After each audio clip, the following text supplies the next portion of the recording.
দিয়া কথাগুলো বোঝার চেষ্টা করবেন। রাজশাহীর বাবাজিরা গভীর মনোযোগ দিয়ে গুনাহগারের কথাগুলো শুনে যান। আমি যে কথা বলতে চাচ্ছিলাম বাজান, তাহলে আল্লাহর নবী দানিয়েল আলাইহিস সালাম জেলখানায়, তার ৭০,০০০ উম্মত জেলখানায়। এদিকে খেয়াল করেন, নবী এইবার উম্মতদেরকে দেখে বলে, কই গেল তোমাদের ভালো থাকার দিন, কই গেল তোমাদের আমোদ প্রমোদ? এই দিনের ভয় তো আমি তোমাদেরকে দেখাই দিয়েছিলাম। উম্মতের ডেকে বলে, পয়গম্বর আর আমাদেরকে কষ্ট দিবেন না, আপনার কথা যদি বালকের মতো সত্য হবে আমরা বুঝতে পারি নাই, নবী গো আপনি আমাদেরকে মাফ করে দেন।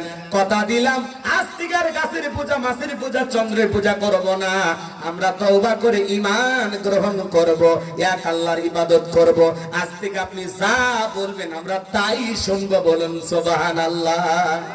আল্লাহ নবী দানিয়েল দেখে বলে, শোনো তাহলে আজকে রাত 12টার পরে আমি যখন আল্লাহ বলে ডাক দেব, আমার সঙ্গে তোমরা সবাই ঘুম থেকে জাগ্রত হয়ে আল্লাহ বলে ডাক দিবা।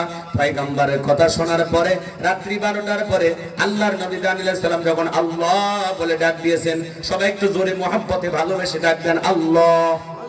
আর একটু জোরে বলেন আল্লাহ। একটু প্রেম আবেগ ভালোবাসা দিয়ে বলেন আল্লাহ। আল্লাহু আকবার। আল্লাহর নবী দানিয়েল আলাইহিস সালাম যখন ডাক দিয়েছেন আল্লাহ বলে, পয়গম্বরের ৭০,০০০ উম্মত ঘুম থেকে জাগ্রত হয়ে আল্লাহ বলে ডাক দিয়েছে। আল্লাহ নবী দানিয়েল আলাইহিস সালাম তাদেরকে সঙ্গে নিয়ে সিজদায় লুটিয়ে পড়লেন, কাকুতি মিনতি সহকারে দোয়া করতে লাগলেন। দেখে বলেন, আল্লাহ আমার উম্মতেরা ভুল করেছে, অপরাধ করেছে, আল্লাহ আপনি আমার উম্মতদেরকে ক্ষমা করে দেন। এখন থেকে তারা আর কোনো শিরকের কাজ করবে না, কুফরের কাজ করবে না। এখন থেকে তারা তওবা করে ঈমান গ্রহণ করতে চায়। আল্লাহ আপনি আমার উম্মতদেরকে maaf করে দেন, আর এই জালেমের জেলখানা থেকে মুক্ত করার ব্যবস্থা করে দেন। আল্লাহ ডেকে বলে, পয়গম্বর আর কান্না করতে হবে না, আমি আল্লাহ তোমাদের দোয়াকে কবুল করে নিলাম, আর ওয়াসিরে জালেমের জেলখানা থেকে মুক্ত করার ব্যবস্থা করে দেব। বলুন সুবহানাল্লাহ। ওই রাত্রিতে আল্লাহ পাক জালেম বাদশা বখতিয়ানসরকে এমন একটা ভয়ঙ্কর স্বপ্ন দেখা দিয়েছে। স্বপ্ন দেখে জালেম বাদশা ঘুম থেকে চিৎকার মেরে উঠছে। আশেপাশের লোকজন, নিরাপত্তা কর্মী যারা আছে দৌড়ে আসছে, দেখে বলে, নেতা এত জোরে চিৎকার মারলেন, ব্যাপারটা বুঝতে পারলাম না।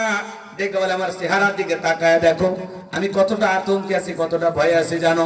আমি একটা স্বপ্ন দেখেছি, ভয়ঙ্কর স্বপ্ন। এই স্বপ্নের ব্যাখ্যা না জানা পর্যন্ত আমি আর ঘুমাইতে পারবো না। এই রাজ্যের যত স্বপ্নের তাবির কারো কাছে স্বপ্নের ব্যাখ্যা বলতে পারে, সবাইকে আমার দরবারে ডাক দাও। পরের দিন সকালবেলা সমস্ত লোকজনকে একত্রিত করা হলো। জালেম বাদশা বখতিয়ানসর যখন স্বপ্নের কথা বলতে যাবে, ওই সময় আল্লাহ রাব্বুল আলামিন তখন বাদশা বখতিয়ানসরের মাথার মেমরি থেকে সমস্ত স্বপ্নের কথাগুলো নিয়ে যায় আল্লাহর নবী দানিয়েল আলাইহিস সালামের মাথার মেমরিতে সেভ করে দিলেন। বলুন সুবহানাল্লাহ। এই যুবক, একটা মোবাইলে যা আছে শেয়ারের মাধ্যমে আর একটা মোবাইলে পার করা সম্ভব কিনা? এই জোরে বলো বাবা, সম্ভব কিনা? তাহলে বাদশার মাথার মেমরিতে যত স্বপ্নের কথা ছিল সব নিয়ে আল্লাহ তাআলা নবীর মাথার ভিতরে সেভ করে দিলেন। এইবার জালেম বাদশা যখন বলবেন, গতকাল রাতে স্বপ্নে কি যেন দেখলাম আর বলতে পারে না, কি যেন দেখলাম আর বলতে পারে না, স্বপ্নের কথা ভুলিয়ে দিলেন তিনি কে? বাদশা তখন মুহূর্তের মধ্যে ডায়লগ পরিবর্তন করে বলে, শোনো, গতকাল রাতে কি স্বপ্ন দেখেছি, স্বপ্নের কথাও তোমাদেরকে বলতে হবে, স্বপ্নের ব্যাখ্যাও তোমাদেরকে বলতে হবে। জনগণ ডেকে বলে, বাদশা এ তো পাগলামি কথা, স্বপ্ন দেখেছেন আপনি, আমরা কিভাবে জানবো? আপনি স্বপ্ন বলবেন আর আমরা স্বপ্নের ব্যাখ্যা বলবো। বাদশা ডেকে বলে, কেন তোমরা নাকি গায়েব জানো? আল্লাহ সারা দুনিয়ার কেউ গায়েব জানে? কিছু ভণ্ড বীরের আবির্ভাব হয়, ওরা বলে আমরা গায়েব জানি। তালা বাবা, সালা বাবা, কাঁসা বাবা, লাউ বাবা, কাদু বাবা আছে না নাই? পেটত বম মারলে বিসমিল্লাহ সহি করে পড়তে পারে না, এরকম ভণ্ড বলে আমরা গায়েব জানি। যে বলবে আমি গায়েব জানি, ওর অন্ধকার রুমের ভিতরে নিয়ে যাবেন, আচ্ছা তারে পিটাইয়া বলবেন গায়েবী মার দিলাম, কারো কাছে বলবি না, বলে ধ্বংস হয়ে যাবে। বুঝতে পারতেছেন? বলেন তো বাজান, এই সমাজেও ভণ্ড আছে না নাই? নামাজ নাই, রোজা নাই, খালি ভণ্ডামি। ওই পানির ভিতর জ্বললে বাতি, ঝড় বাতাস নেবে না, ল্যাংটা বাবার মুরিদ হইলে নামাজ রোজা লাগে। যেই পিসাই বলবে নামাজ রোজা লাগে না, ওটা পিনা টাটকা শয়তান। কথা বলেন। এই পৃথিবীর এমন কোন নবী রাসূল নাই যে নবী রাসূল সালাত আদায় করেন, আর আপনার তিন নবী রাসূল এসে বড়, হ্যাঁ? নামাজ রোজা কিচ্ছু নেই। কত ভণ্ড ওদের দলিল। কঠিন দলিল আছে। নামাজ পড়ুন কার পিছনে? শয়তান সব জায়গায় সিজদা দিয়ে শেষ করছে।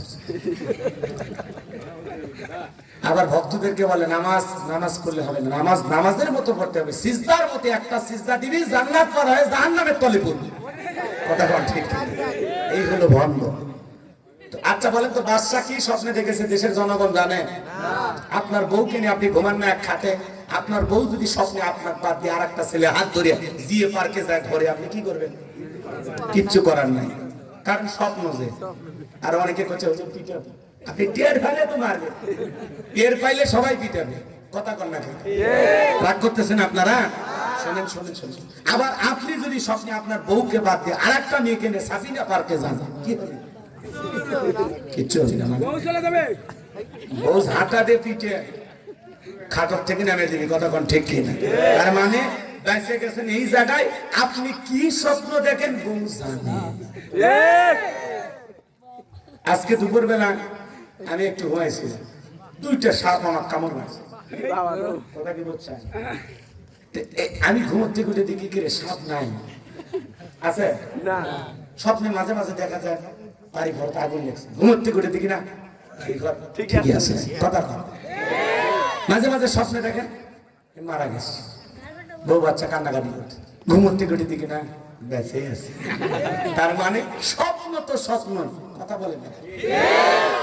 আপনি চিড়ে খেতানে ধরার গরিব মানুষ, চিড়ে খেতানে শুয়ে আছে, স্বপ্ন দেখতেছে টাকা পয়সা হয়েছে, রাজশাহী শহরে 10 তলা বিল্ডিং করছে, চাকর চাকরির অভাব নেই, ঘুমের তালে বলতেছে এক কাপ চা দিয়েছে, থাপ্পড় মেরে দেখা হয়েছে চিড়ে খেতে। তো স্বপ্ন তো স্বপ্ন। যুবকেরাও কিন্তু স্বপ্ন দেখে না বাজান। 2 মিনিটে যুবকদেরকে একটু হালকা সাইজ করে রাগ করবেন, চাচা রাগ করবেন, ওদের একটা হক আছে না? শোনেন, বিবাহের আগে দেখবেন যুবকেরা নায়িকাদের ছবি দিয়ে পুরো রুমটা সাজায়, বউ যে নাই নায়িকাদের ছবি দিয়ে রুমটা সাজাইছে, দেশি বিদেশি সব নায়িকাদের ছবি। ঘুমানোর আগে ওই ছবিগুলো দেখে একবার নফল মনে করে। কথা দেখে ওই ছবিগুলো তাকায় দিকে আর বলে, ইস নায়িকার মতো যে একটা বউ গাইতাম, জীবনটা ধন্য হয়ে যেত। ঘুমের ঘরে দেখবে নায়িকা আর বুকের উপর। কথা কন ঠিক কি না? এরকম স্বপ্ন যুবকেরা দেখে। রাগ করতেছেন আপনারা? স্বপ্ন তো স্বপ্ন। এখনকার যুবকেরা অ্যাডভান্স, জীবনে কোনোদিন মা বাবাকে একটা ডাব কিনে খাওয়ায় না, কিন্তু বান্ধবীকে বলে তোমার চেহারাটা নষ্ট হচ্ছে, একটা ডাব নিয়ে এসে খাও। মেয়ে পাইপ দিয়ে ডাব খাইতেছে, ছেলে আবার বলতেছে তুমি কিছু না মনে করলে আমি একটু তোমার মুখে পাইপ লাগায় খাবো। এরকম পোলাপান আছে না? 14ই ফেব্রুয়ারিতে গোলাপ ফুল নিয়ে ঘরে, ফকির ভিক্ষা চাইলে 5 টাকা দেয় না, আর ওই গোলাপ ফুল 500 টাকা দিয়ে কিনে ঘরে। এরকম পাগল যুবক আছে না? বর্তমান সমাজ যুবকদেরকে নষ্ট করছে যে জিনিস 1 নাম্বার হাতিয়ার, তার নাম হলো মোবাইল। কথা বলে না কেন? এই মোবাইলের ওজন কম, কিন্তু মোবাইলের মাধ্যমে পাপের ওজনটা অনেক বেশি। কথা বলে না কেন? যুব সমাজের চরিত্র নষ্ট করে দিয়েছে এই মোবাইল। সারা রাত ঘরে দরজা জানালা লাগা একা একা মোবাইলে উল্টাপাল্টা ভিডিও দেখে। আছে না নাই? ও দেশে মোবাইল আইছে, চিঠি বন্ধ হইয়াছে, দিওয়ানা বানাইছে, পোলা মাইয়ার মনের কথা ভাসে বাতাসে। দেখো পোলা পানের মন বাদা ফেসবুকে এখন, মোবাইলে চ্যাটিং কইরা কাটায় সারাক্ষণ। এই মোবাইল পাইয়া দেখো মদনের মাইয়া কি কাণ্ড ঘটাইছে, স্বামী সন্তান রাইখা নাকি পলাইয়া গেছে, স্বামী সংসার রাইখা নাকি পলাইয়া গেছে। 2 বাচ্চার মা, 4 বাচ্চার মা পরকীয়া প্রেম করে আরেকটা ছেলের হাত ধরে পালিয়ে যায়, এরকম মহিলা আছে না? নাই? যে নারী স্বামী রেখে সন্তান রেখে আরেকটা পরপুরুষের হাত ধরে পালিয়ে যায়, ওটা নারী না, ওটা নারী জাতির কলঙ্ক, ওটা বিশ্বাসঘাতক ডাইনি। কেমনে পারলা মা? ও বোন, তুমি কেমনে পারলা স্বামী রেখে সন্তান রেখে আরেকটা পরপুরুষের হাত ধরতে? কেমনে পারো? কেমনে পারো? এই কথা ও মা, তোমাদের পেট থেকে তো নবী রাসূলের জন্ম হয়েছে, আলেম ওলামাদের জন্ম হয়েছে, তোমাদের না সম্মান মর্যাদা অনেক উঁচুতে মা। ও মা, তোর পায়ের নিচে না জান্নাত মা, তোর চরিত্র এমন হলো কেন? এই কথা আজকে নারী নিজেকে সস্তা বানায় ফেলছে। কথা বল নাকি আপনার? সব দোষ কি নারী দিলে হবে? আমাদের কিছুই দোষ নাই। হ্যাঁ, এই ছেলে, তোমাকে বলছি, তোমার স্ত্রীর সাথে যদি কেউ পরকীয়া প্রেম করে মাইনা নিবা? তোমার মা বোনের সাথে কেউ পরকীয়া প্রেম করলে মাইনা নিবা? তাহলে যেই মেয়েটার স্বামী আছে, সন্তান আছে, ওই নারীর দিকে কেমনি নজর যাবে? এই কত স্বামী পরিত্যক্তা নারী আছে, বিয়ে করো, আল্লাহ খুশি হবে। বিধবা অসহায় আছে, বিয়ে করো। কত গরিব পরিবারে মেয়েটা যুবতী হয়েছে, বিয়ে দিতে পারে না, যাও বিয়ে করো, আল্লাহ খুশি হবে। নারীকে সম্মান দাও, মর্যাদা দাও। কথা বলেন ঠিক কিনা? আর আজকে যুবকেরা পাগল হয়ে গেছে সব। আল্লাহ যুব সমাজকে হেদায়েত দান করুন। আর নারীরা নিজেকে সস্তা বানাইছে টিকটক ভিডিও করে। কথা বল না কেন? ওদেশে টিকটক আসিয়া সব গেল বাসিয়া, সিদ্দিক সোরা নায়ক হইছে আইডি খুলিয়া। নারী তার অঙ্গ প্রত্যঙ্গ টিকটক ভিডিও করে আর দেখা। কথা বল না কেন? যার পর টিকটক ভিডিও করে আর তো বইয়ের পায়ে, তার বইয়ের পায়ে পানি ঢেলে ওই পানি যুবকের খাওয়া উচিত, কারণ তার বউ সেলিব্রিটি হয়ে গেছে, টিকটকার স্টার হয়ে গেছে। কথা কর, টিকটক করে এরা বলে সেলিব্রিটি। কথা বল নাকি আপনারা? টিকটক চ্যানেল চাচা হলে তো বুঝবেন না। টিকটক ভিডিও বানায়, নুডলস রান্না করে মহিলা, তারপরে বলতেছে হ্যালো বন্ধুরা দেখেন কিভাবে নুডলস রান্না করতে হয়। প্রথমে সয়াবিনের তেল, এরপরে তেজপাতা, তারপরে আমার গালতে একটা থাপ্পড়। স্বামী ঘুমের মধ্যে আছে, সুন্দর করে চুল নাড়াইতেছে আর বলতেছে স্বামী আমার স্বপ্ন, স্বামী আমার সাধনা, স্বামী আমার জান্নাত, স্বামী আমার সব, স্বামী আমার আশা পূরণ করে, স্বামী আপনার গহনা কিনে দেয়। কি স্বামীর প্রশংসা! টিকটক ভিডিও করা শেষ, লাত্তি মেরে কয় যা কন্টেন্ট তৈরি হয়ে গেছে। কথা কন্টেন্ট এগুলা খালি ফেসবুকের বউ আছে, ফেসবুকের বউ। কথা বল না আপনারা?